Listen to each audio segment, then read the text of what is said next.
Oh, Dexa, stop that! Maling kamay mo, anak ko. Put natin here. It's not even hot. No, it's hot may natapon sa'yo.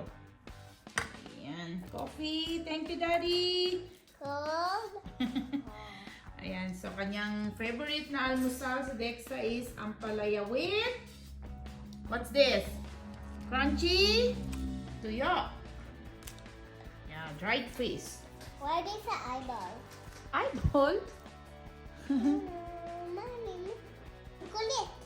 My name is Kulit. Yan. So, ampalaya with egg. And we have here, sunny side up pa na egg. Sana sa pupu eh. Hey. Okay.